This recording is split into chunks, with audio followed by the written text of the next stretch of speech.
पूर्व जन्म में शूर्पणखा इंद्रलोक की नयनतारा नामक अप्सरा थी। उर्वशी, रंभा, मेनका आदि प्रमुख अप्सराओं में इसकी गिनती थी। एक बार इंद्र के दरबार में अप्सराओं का नृत्य चल रहा था।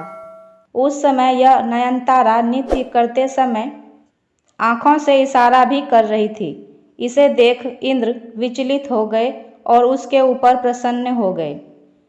तब से नयनतारा इंद्र की प्रेयसी बन गई। तत्कालीन समय में पृथ्वी पर एक व्रजा नामक एक ऋषि घोर तपस्या कर रहे थे।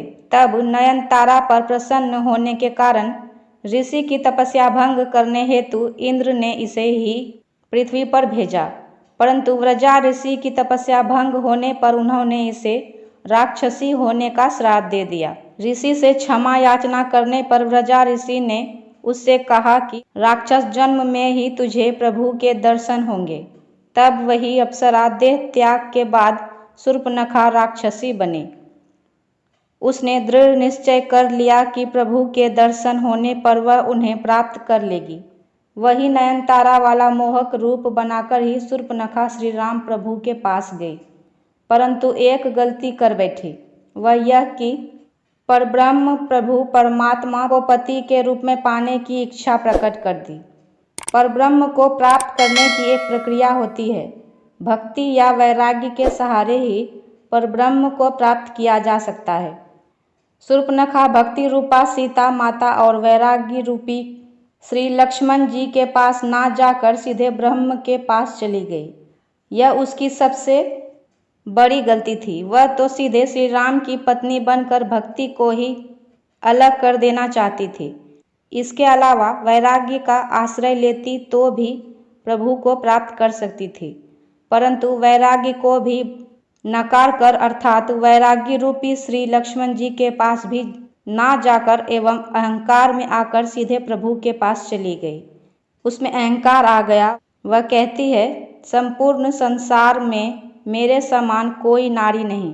इसका मतलब यह हुआ कि समस्त संसार में आपकी पत्नी बनने लायक मेरे समान कोई नारी नहीं है।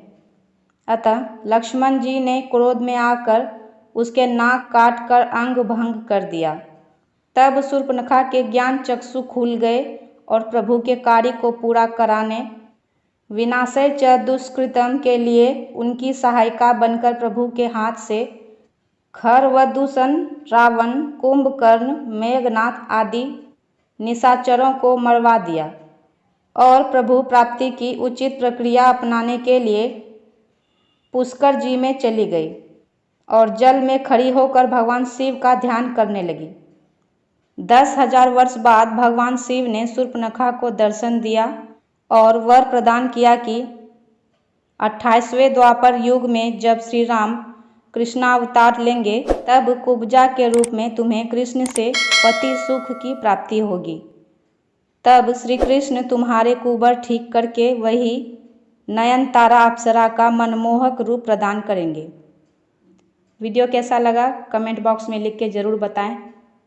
वीडियो को लाइक करें और मेरे चैनल को सब्सक्राइब करना ना भूलें। धन्यवाद।